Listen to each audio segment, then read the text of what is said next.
Mom, where are you? I just got home from my night shift and I don't see you anywhere. You don't normally get up this early, do you? Huh?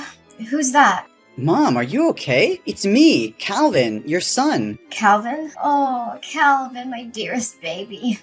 Why are you texting me now? Shouldn't you be going to school now? Mom, I finished high school a week ago. I only need to attend the graduation ceremony in the next few days, so there's no need to go to school anymore.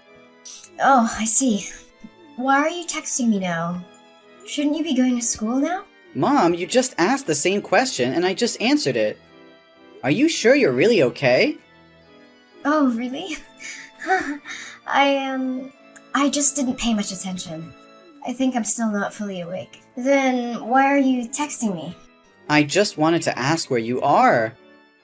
What do you mean you're not awake? Are you hanging out with some friends you made recently and getting drunk again? Well, it's almost the same thing. Mom, are you drinking on an empty stomach again? Seriously, I haven't seen you eat anything lately. The dinner I prepared you last night before going to work is still on the table. Oh, I'm fine. It's just that I don't feel very hungry these days. It looks like you haven't showered for a few days, have you? I just collected the dirty clothes in the bathroom to wash. But I didn't see any of your dirty clothes. And you've been wearing the same clothes for the past 3 days. Are you really okay? I'm losing my patience with you, Cal. Quit nagging me. Worry about yourself, Calvin. I told you, I'm fine. Calm down. I'm just asking if you're alright. It's impossible to have a conversation with you. Well, good, because I don't feel like talking.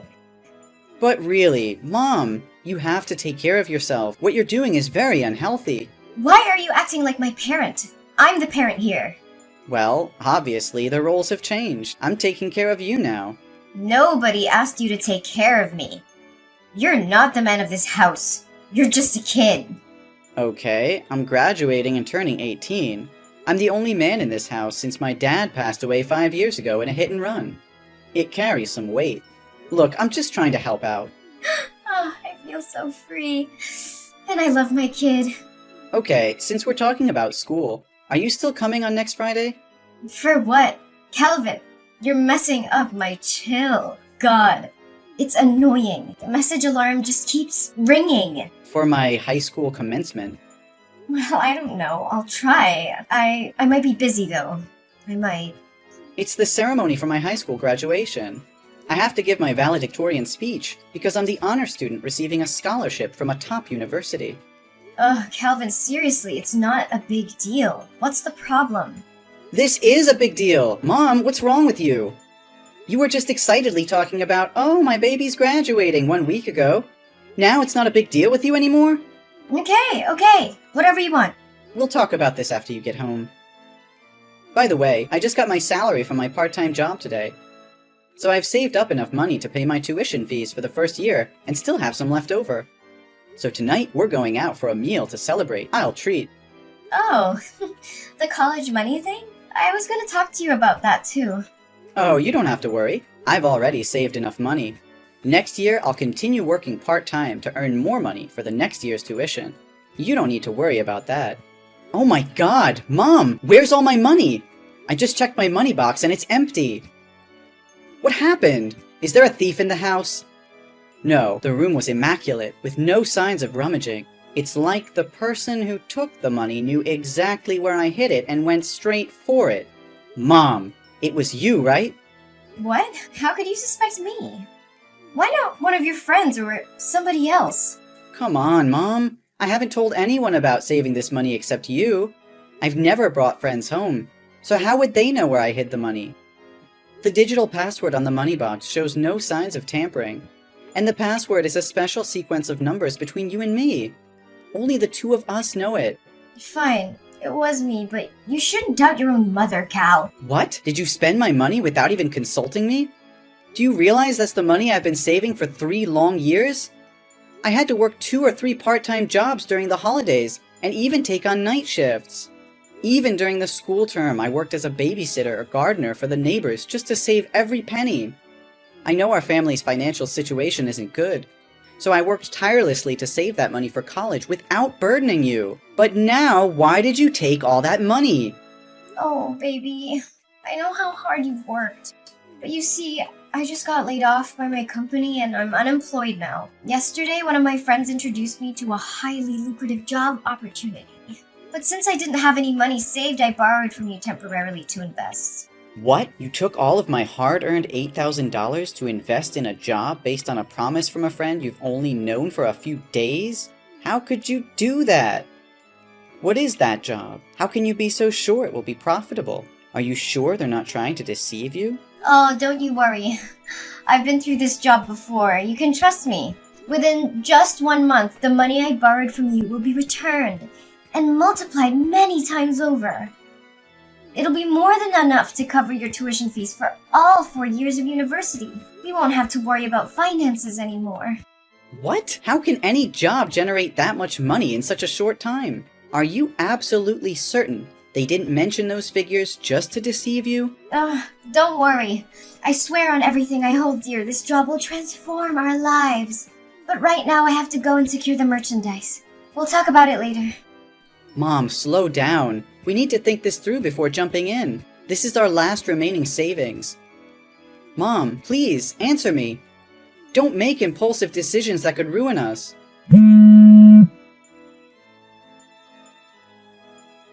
Hey, Cal, have you delivered all the packs I asked for? My customers are placing more orders, so I need to go and import more goods to sell. It's incredible. It's only been 3 days and I've already doubled my profits. Yes, Mom, but I'm really curious. What are you selling that has so many people buying it at such high prices? Each small pack is worth a few $100s. And your customers? They make me really worried. I see students, elderly individuals, and even some rough-looking people with tattoos. Mom, why can't you tell me what you're selling? Since the day you started this business, you've always locked your room and never let me in. Isn't the packaging on the outside of the packs clear enough? Doesn't it say tonic for the soul? You can read, right, Cal? It's just something that brings happiness, comfort, and an escape from the harsh reality. There's nothing to worry about. The product is just quite expensive, so I lock my room to prevent theft. You're overthinking things. Mom, I'm not buying it anymore. I've checked all the pharmacies around here, but I couldn't find any such supplements. Besides, you don't have a pharmacy degree or any knowledge of chemistry to be selling medicine. Mom, let's be honest. What are you really selling? Also, the people I've been delivering to lately bear a striking resemblance to you. They all have needle marks on their arms, just like you. What are you talking about? Needle marks? You're spouting nonsense. Mom, there's no need to hide anymore. I've already seen it. These days, whenever I'm at home, you wear sleeveless tops or jackets, even in the middle of summer. I became extremely curious and suspicious, as if you were hiding something. Do you remember 2 days ago when I unexpectedly came home? You took off your jacket, but when you noticed me, your immediate reaction was to cover your biceps. But I saw it, Mom. I even found a needle stained with blood in the trash bin. You're being overly sensitive. Those marks on my hands are simply mosquito bites. Needles? Syringes? They certainly aren't mine. Some scoundrel must have thrown it in our garbage bag. Mom, are you kidding me? So now you expect me to believe that someone broke into our house just to throw a used needle in the trash? What kind of excuse is that? It's more absurd than anything I've ever heard. Ugh, sometimes I wish you weren't so intelligent, Cal. Fine, I know that what I'm about to say will change the way you look at me for the rest of your life. You'll judge me, criticize me, and stigmatize me. I'm sure of it. Mom, what's going on? Why does it sound so serious? I promise no matter what it is, I'll always love you and stand by your side. Well, let's see. I'm an addict, Calvin. It's been going on for the past 3 months. Those times I said I was looking out for a job, there were actually moments when I was buying drugs and getting high on a street corner before returning home. And those times I said I was out drinking with new friends, they were the people selling me drugs. And I was high until you texted me. What? You're using drugs? How is that possible? You've always taught me that drugs are poison, that they destroy the human body in the most dangerous ways. You warned me never to listen to friends or anyone who suggested trying them. Not even once. You said addicts are selfish, self-centered, useless, and beyond help. How can you be like this now? It must be because of those bad friends you've made recently. Give me their addresses, and I'll make them pay. No, Calvin. It's not their fault, it's me. I couldn't control myself, and I relapsed. All those terrible words I used before. They were the words I had for myself. I wanted to change, to be a good mother, but in the end, I fell back into that sinful path. What? A relapse? But have you ever used drugs before? Why haven't I noticed any signs all these years? Yes, Calvin, that's right.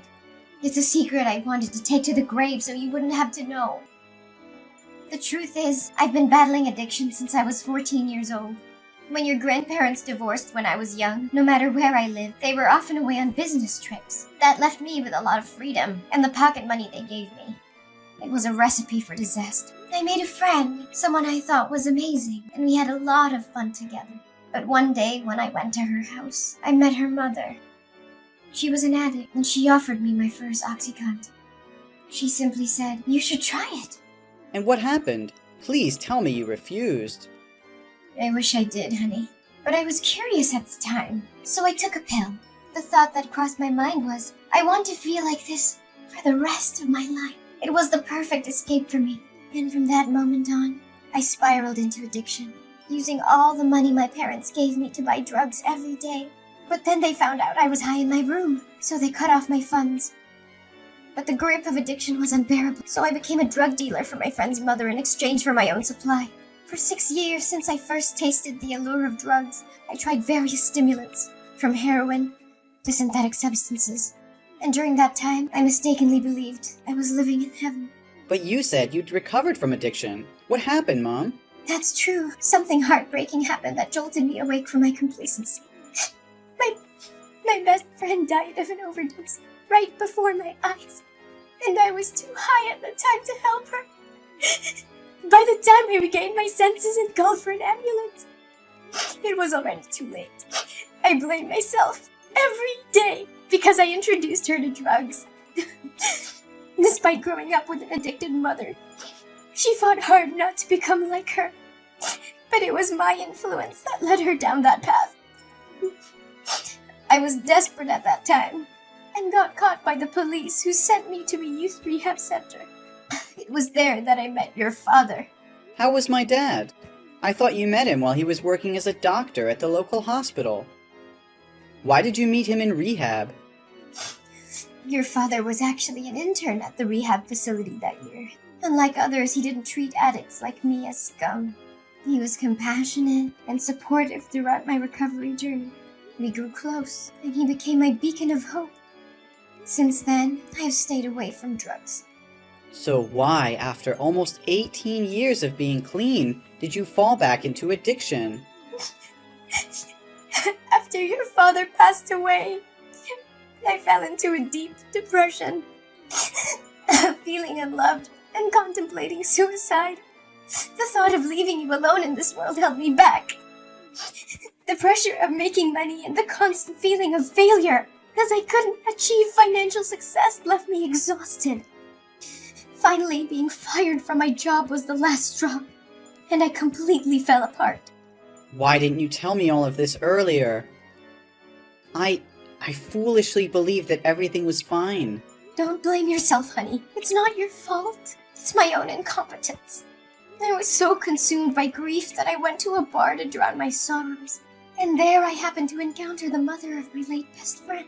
She approached me, and I, being foolish, disclosed my situation to her. She manipulated me once again into selling drugs in this area.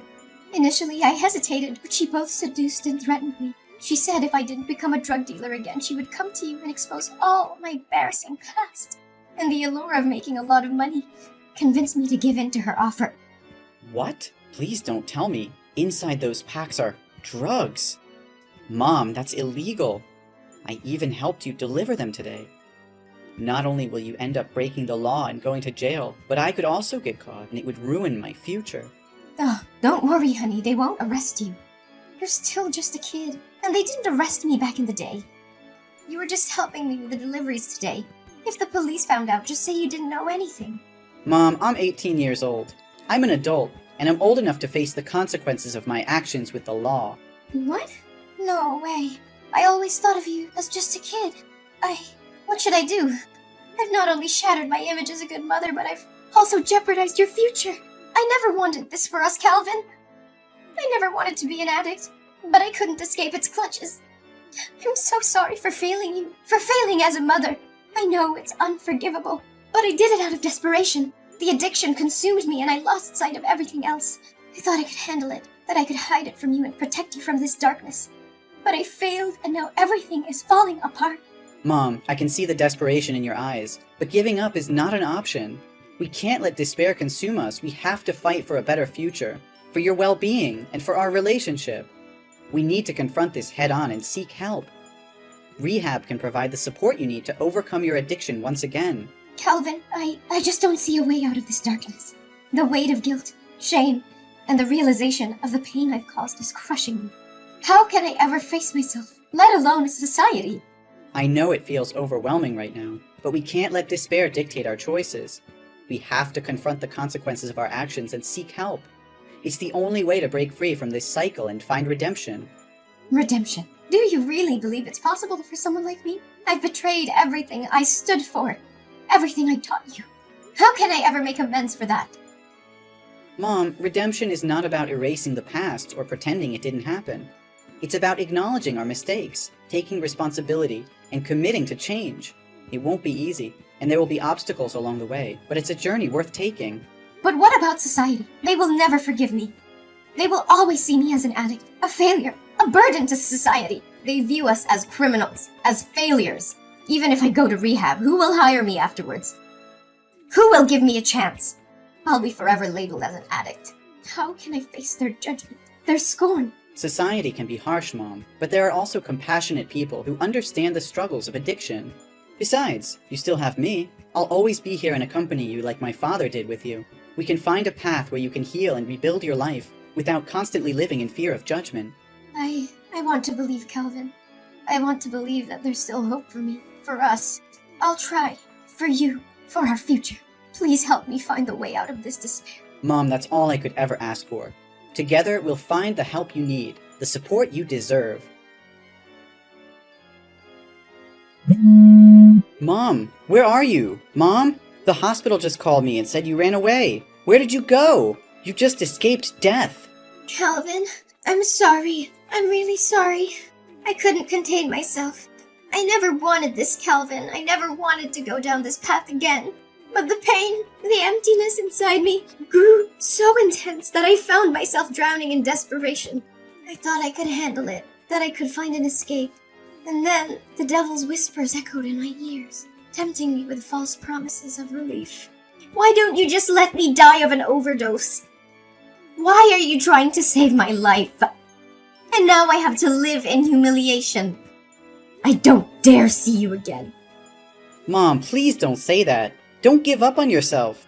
I can't bear the thought of losing you. I'm scared, Mom. Scared of what might happen if I can't find you in time. You have no idea how scared I was yesterday morning. I was getting ready to go to school for the graduation ceremony when I heard a loud noise coming from your room. I felt so nervous, so I opened the door to check. The scene I witnessed still haunts me. You were lying on the ground with a needle in your lap, covered in vomit and foaming at the mouth. Your whole body was twitching, and it seemed like you'd passed out. I was terrified and immediately called 911. If I had left even a little bit earlier that day... Calvin, I'm so sorry for putting you through all this pain. I never wanted to hurt you. The depths of my despair consumed me, clouding my judgment and blinding me to the love and support you've given me. Mom, you're not alone in this. I know it's hard, but we can fight through it together. Your life is worth living, worth fighting for. I won't let you slip away into darkness. Please, let me help you. Help me? Calvin, I'm beyond help. I've let you down, failed as a mother, and now I'm dragging you into the depths of my own despair. I can't bear to see you suffer because of me. No, Mom, you haven't failed me. We all make mistakes, and I refuse to believe that this defines who you are. You're so much more than your addiction. You're my mother, The one who raised me, loved me, and supported me. I can't abandon you now, not when you need me the most. But Calvin, don't you see? I'm trapped in this vicious cycle. Every time I try to escape, it pulls me back in. I can't bear the pain, the shame, and the weight of my own mistakes. It feels like there's no way out. Mom, I can't just stand by and watch you carry this burden alone. The guilt and shame will eat you alive, and I can't let that happen. We have to go to the police together, confess everything, and reveal who provided you with those drugs. We can't let them get away with destroying our lives. No, Calvin! I won't let you sacrifice your future for me. You deserve a chance at a normal life, free from the consequences of my actions. I can't bear to see you suffer because of my mistakes. I'm already drowning in guilt, and I can't drag you down with me. You think I care about a normal life? Mom, all I care about is you. We're a family, and families stick together no matter what. I won't let you face this alone. We'll face the judgment, the discrimination, and the consequences together. I won't abandon you in your darkest hour. Calvin, you don't understand. Society will never accept us. We'll be branded as criminals, as addicts, and it will haunt us for the rest of our lives. I can't bear to see you suffer because of my mistakes. I want better for you, a chance to break free from the cycle of pain. Better for me? Do you think I'll ever be better if I abandon you now? We can't escape our past, Mom. It will always haunt us, no matter how much we try to hide. The only way to truly move forward is to face it head on, to take responsibility for our actions. You think there's still hope for me? Look at me, Calvin! I'm a broken, hopeless mess. It's too late for me, Calvin. I'm tainted, damaged beyond repair. But you still have a chance. You're young, talented, and full of potential. Save yourself and leave me behind. It's the only way for you to have a future worth fighting for. I'd rather face the consequences alone, no matter how severe they may be. No, Mom, I won't leave you behind. We're in this together through thick and thin. I can't imagine a future without you, and I won't let you give up on yourself. We'll face the world together, and we'll prove them wrong. We'll show them that love and support can conquer even the darkest of times. Just come back to the hospital, okay? After you completely recover, we'll go to the police station together. I'm terrified, Calvin. Terrified of the unknown, of what lies ahead of us. But seeing the determination in your eyes, the unwavering love you have for me, gives me a glimmer of hope. Maybe, just maybe, we can find a way to rebuild our shattered lives together. Let's face this storm, hand in hand, and never let go. After a long and arduous legal process, Mom was sentenced to 7 years in jail for her involvement in illegal drug trafficking. It was a heavy blow to both her and me, knowing they would be separated for such a long time. However, there was a glimmer of hope amidst the darkness. During the trial, Mom made a courageous decision. She decided to reveal the identity of the leader of the drug ring, providing crucial information to the authorities. Her willingness to cooperate and assist in dismantling the operation earned her a reduction in her sentence. Instead of serving the full 7 years, her sentence was reduced to 5 years. As for me, the court recognized my genuine remorse, and the fact that I had been caught up in my mother's desperate struggle.